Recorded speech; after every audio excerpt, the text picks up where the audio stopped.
I am very happy with Mr. Sang. I'll forever call you my learned friend, not to your neighbor who is next to you, because you need to be candid. When Parliament is dealing with something which is clearly unconstitutional, we should say so. Yes. We should not let it pass. Yes. But if it passes, even the courts are going to say, was Murkomen there, was Sang there, was Kilonzo there, was the Attorney General Emeritus, was he there? Was the Speaker there, who is a legal student, was he there? So I urge you, it's not yet over. I urge you that this bill is only for rejection. And in conclusion, I want to talk to my sister Nyaugenya, Honorable Beth Mugo. We have gone through the trenches with you. You know how, when governments are in power, how they behave. I think probably you can give people on the other side a little education. That sometimes revolutions eat their own children. Yes. Government eats their own people. This government is going to punish you more than they will punish me. I'm telling you, in another 1 year, you will be crying in my office to come and represent you. I know, I can tell you.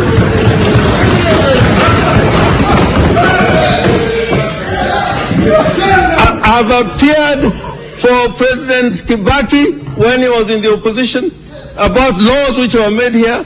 I've appeared for President Uhuru and Vice President Ruto when Kanu was going away. When Kibaki was taking away his members and making them ministers, I went to court on their behalf. But now that they're in power, they are forgetting. And power, when power gets into your head, I can tell you, you will never remember that one day there's a bigger power, almighty, that will deal with you. Who shot at David Chege at the precincts of Parliament and Erickson Chalo Mutisia? These two young men were not armed. Would you say that use of live ammunition was reasonable? I think the matter of the violence that occurred in Parliament and the unfortunate loss of life is a matter that which is actively being investigated by IPOA and other agencies. So it will be preemptive for me to tell you who shot the two Kenyans who unfortunately, according to the records, lost their lives in that context. So how far are the investigations? You're the DP now. You may have moved on to a different role, but it's definitely senior to I'm aware that there are two ways of conducting investigations. One is through the internal affairs unit of the police. But our policy in the last 2 years, while we were in that docket, we discouraged the internal affairs unit of the police perceptions of bias. So we encourage the independent police oversight authority to be the one to do the investigations. The report I had when I left the ministry is that they had made some good progress.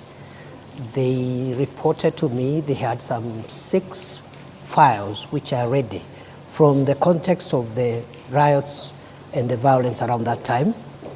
But there has been a transition in the leadership of IPOA right now. A new commission has just been put in place. And the work of IPOA is led by commissioners. It's not led by the secretariat. So the delay in the last 2-3 months could be associated to the leadership transition by IPOA. Ashley and George, you have follow-ups. Ashley? All right, Your Excellency, you have made a name for yourself as a defender of human rights. Are you proud about the events that occurred in June this year? I mean, this led to deaths of young, innocent Kenyans. Where does this sit as, to you, the professor of human rights, not as the deputy president, but as the professor of human rights? Any Kenyan, not to mention a professor of law, who would be proud by what happened in our country, June, July, from whatever angle, would be inappropriately doing so. Because those events were extremely painful to the country. they were unnecessary, if I may say so, because there is a way of processing democratic encounters, and there's a way in which the balances between the protection of public safety and the expression of individual rights and freedoms must help us navigate peaceful and orderly society. So to answer your question, I wouldn't be proud at all. Mr. Deputy President, then what did you have to say to families who are still looking for their loved ones? For instance, on X, we were tagged and someone said, I always communicate with Peter Masharia's mom. Imagine she wakes up every day to go to the mortuary. Peter Masharia went missing on the 25th of June. Tonight, what do you tell those families that are still looking for their loved ones? To the families who lost their loved ones or whose loved ones are still missing, I would say that it's unfortunate that this country went through what it went through in June, July. I hope that our country has learned the lessons and we will not get there again, because losing a loved one, having a loved one missing for months, almost half a year, even for a day, is extremely painful. And therefore, as I said when I responded to this matter earlier on, maybe not on this forum, it is very unfortunate, and we, including myself, regret that our country went that direction and hope that we will not get there again. Yet when they look at you, Professor, they say you are the face of, disappearances, abductions, deaths and murders on young people in this country. Do you feel that you're struggling to shake off that tag? Not at all, Okay. because it is not true. So I don't struggle at all. So then, The families that were bereaved pleaded with the government of the day to help them with burial expenses. Did that happen? How much was spent? And there was a committal to compensate families that lost their beloved ones. What's the status of that, Deputy President? To the best of my knowledge, a number of families were given modest ex gratia support on a request basis and on a basis of confidentiality, because what the state does in a situation like that, when there is distress in the country, citizens are facing distress, we go out of our way for ways of supporting. But normally that support is support which, first of all, is not budgeted for, so we have to look for ways of, within the security budget, absorbing some of those costs. And if I recall well, a number of families were supported on an ex gratia basis. The question of compensation is a little more complex and will require guidance, because no law would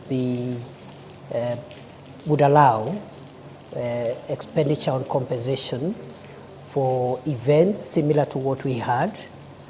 I am aware, even in more extreme cases like terrorist-related deaths and injury, it is anticipated that victims of terrorist crimes and other violent acts would be compensated. And I think when we left the ministry, we were trying to develop regulations on the operationalization of Section 49 of the Prevention of Terrorism Act. And I think that can form a basis of thinking of how else or in which other circumstances perhaps extreme cases of loss and injury could be compensated. So that's a discussion we are having, and I am more than willing to follow up. Even in my new role, nothing prevents me from following up and ensuring that in justifiable cases which are defined by law, where injury or loss happens and the law allows, then compensation can ensue. So this evening you're telling Kenyans that the bereaved families will have to wait longer until the law is developed. And I'm not actually asking for specific families. These are public resources for purposes of accountability. Once again, how much was spent to settle the burial expenses? I wouldn't know because it's not, you know, there's no vote called burial expenses. There's no vote like that. So this is ex gratia support, not just for these cases, many other cases every day that the state deals with are done ex gratia within the security operations budget, and therefore it's not possible to pinpoint. This amount was used for burial because of the lack of a specific vote line. On the time frame for compensation? What about? What time can they wait? For how long can the law be developed? I am not sure, but we will do our best to make sure that cases where we form consensus, national consensus that require compensation are onboarded, because even in the extreme and glaring cases of terrorism, I've told you, it has taken, I think now, quite a number of years since we enacted the Prevention of Terrorism Act to operationalize that section. So I'm hoping perhaps within the year, within the coming year, we can work with the new leadership in that ministry and other stakeholders in the normal way government works and process perhaps regulations on the operationalization of some of these issues as to whether that can be expanded beyond terrorism-related incidents. That is a discussion, again, which we can open up to stakeholder input and have it dealt with. Called you the butcher of Tharaka. I have two important questions I'd like to understand. Because President William Ruto addressed the nation on the night of June 25th when protesters breached Parliament. He told the nation that that was a treasonous act perpetrated by crooks and criminals. Do you believe that the young people killed by police during the protest were crooks and criminals and not young people trying to advocate for their rights? The protests of June started as legitimate protests by peaceful Kenyans who were expressing their rights and opinions on certain issues that they felt that needed to be handled by government differently. In the course of those protests, criminal elements infiltrated those protests. And it became very difficult. On the one hand, you have protesters whose interest is just expressing themselves within the Constitution. But within their midst, there are people killing people, hurting people, looting property. And that's how Parliament was breached, because protesting does not include breaching in Parliament, which is a restricted access facility. And that day, we came very short of the burning down of Parliament. And in the process, the chambers of the Chief Justice were also vandalized by protesters, broke the wall, broke windows and doors, and stole water and other items. So the point is, how do we balance going forward? They need to protect the right to protest, but at the same time ensure public safety. Other countries have had their occasions, like the Americans had on 6th January 2020. Similar situation. People are unhappy with an election outcome, and they just venture into constitutional institutions and run amok and bring violence. So it is unfortunate we had that mix-up between honest, legitimate protesters and cruel and dangerous criminals who really caused a lot of pain, death, destruction, and almost put down some of our institutions established under the Constitution. There's been many questions over who gave the shoot-to-kill order. Was there a shoot-to-kill order? And was it a show of culpability for security agencies under your command that warranted the presence of the military, the Kenya Defense Forces, to quell the situation? There was no shoot-to-kill order. And the Interior Minister does not command the operations of the police. This is spelled out in Article 245 of the Constitution in very clear terms. If there was Your Excellency, I want to put this question to you, and it's a question of responsibility. When you're being vetted for the second time as the Cabinet Secretary Interior, there was a lot of praise heaped on you for combating banditry in the north of Kenya. And you appeared to acknowledge that. Was the police in the North Rift under different command, so much so that when it comes to the Gen Z protests, you're not the one in charge, but when it comes to the North Rift, you will take the glory? At no time have I said I've been in charge of the operations on banditry, because the Minister for Interior does not play that role. Have I provided a policy leadership to deal with banditry in the last 2 years? The answer is yes, in a very consequential manner, with great humility, because other than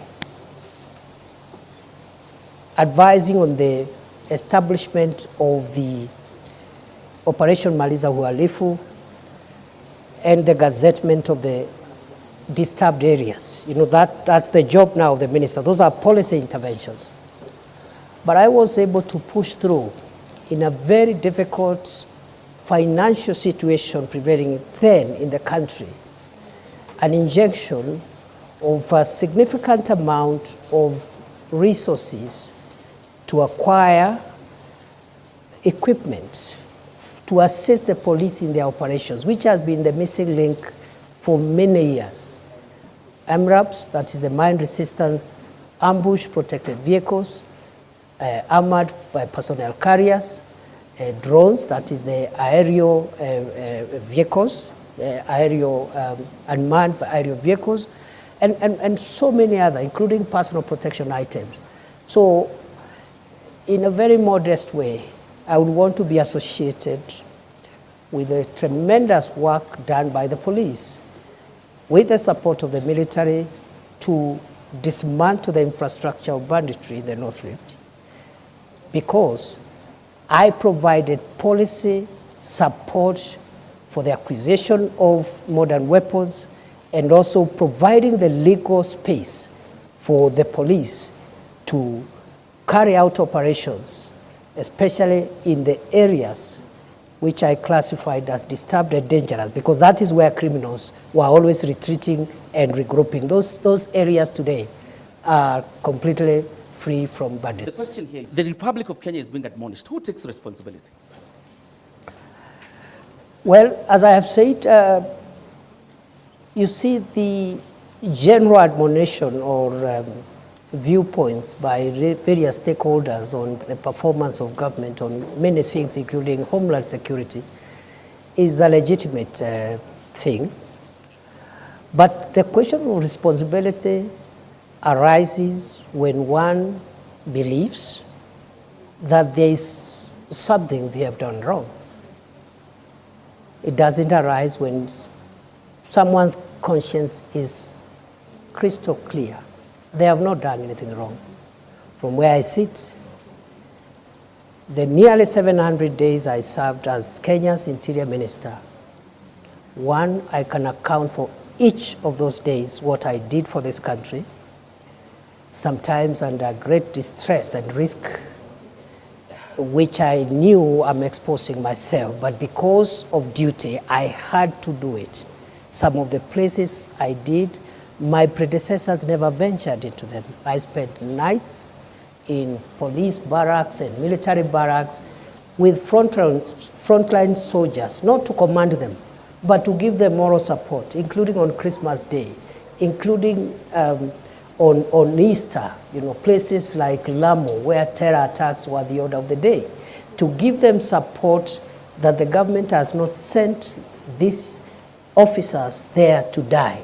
They have sent them there to protect the nation, and as minister, my moral support And the policy guidance I gave, I think, was instrumental in a big way because of the feedback I have received from the officers. So to answer your question, therefore, I see, I am not saying that our Homeland Security system is perfect. It is work in progress. But responsibility is individual. It's not collective. I must remind you, Prof, and the viewers that there's a lot of rain here, so we'll have to speak a bit louder so that we can be heard.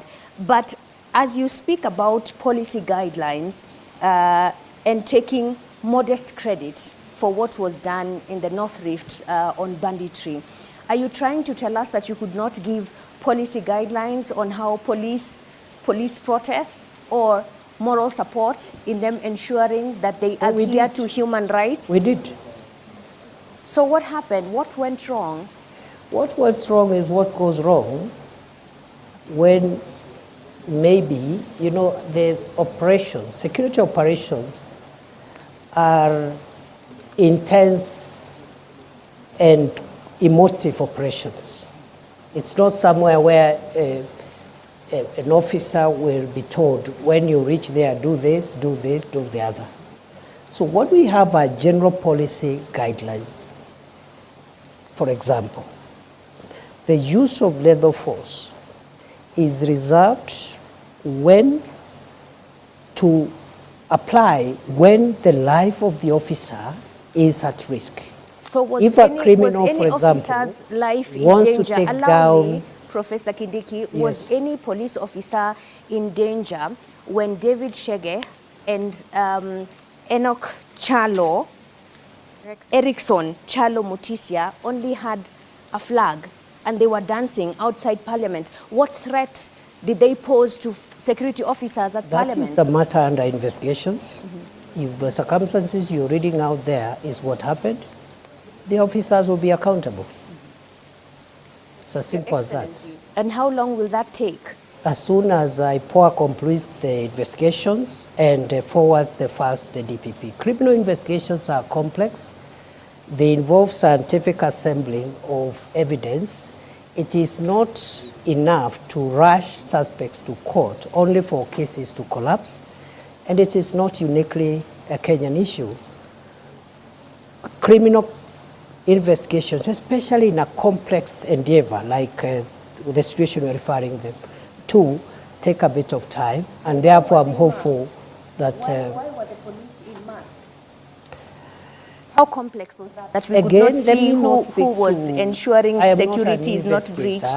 You know, you're just telling me what you think or saw, but it was which is part of evidence. It was on live TV. There are photos of police officers who are masked. You can't identify them. I'm not disputing. But just telling as the you CS Interior, that is part of the evidence that is required to hold into account any person who may have been involved in that unfortunate incident you're explaining.